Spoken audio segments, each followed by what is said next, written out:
In the next two lessons, we're going to unpack the word beat. What is a beat? What does it mean? And how does it relate to rhythm and also pulses? So a beat is a type of rhythm.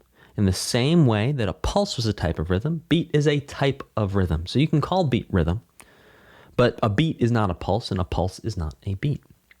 So a beat is often counted or connected to, associated with, thought of being part of a particular pulse.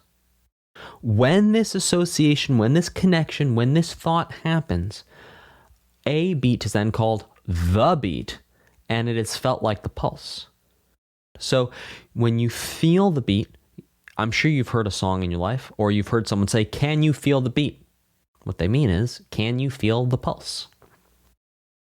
Can you also hear where the pulse should be in the fact that you're feeling that pulse? Where we, in the last lesson, where we were clapping along with the music, maybe you clapped in one of those three different pulse places. When someone says, "Can you feel the beat?" what they're saying is, can you feel this pulse that I am also feeling?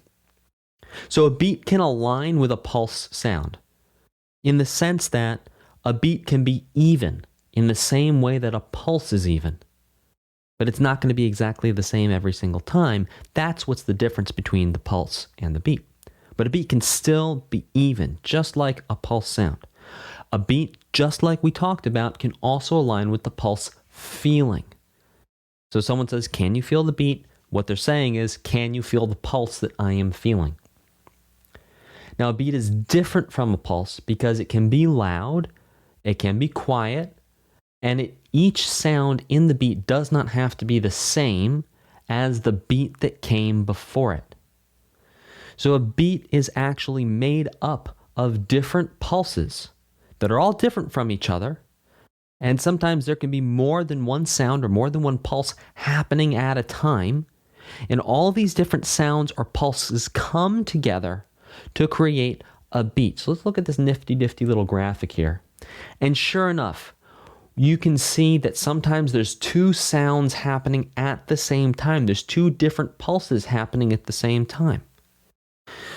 So using this graphic as an example, let's break down and understand how many different pulses are happening here. So we have pulse number 1 is down here. We have pulse number 2 is here. And we see pulse number 1, there's no other pulse number 1s because there's no other sounds happening at the same noise level there. So by definition, if it's not happening at the same noise level, it's not going to be a pulse. Also, if it doesn't sound the same, it's not going to be a pulse. Here's pulse number 2. Are there any other pulse number 2s? Nope. No pulse number 2s. All right, how about pulse number 3? We're going to do pulse number 3 in a different color here. So pulse number 3. Looks like we have 2 pulse number 3s. Okay, so a pulse can repeat. Yeah, that's what pulses do. They repeat. Now let's get one more color. Let's do blue. How about? We have pulse number 4, and we have pulse number 5.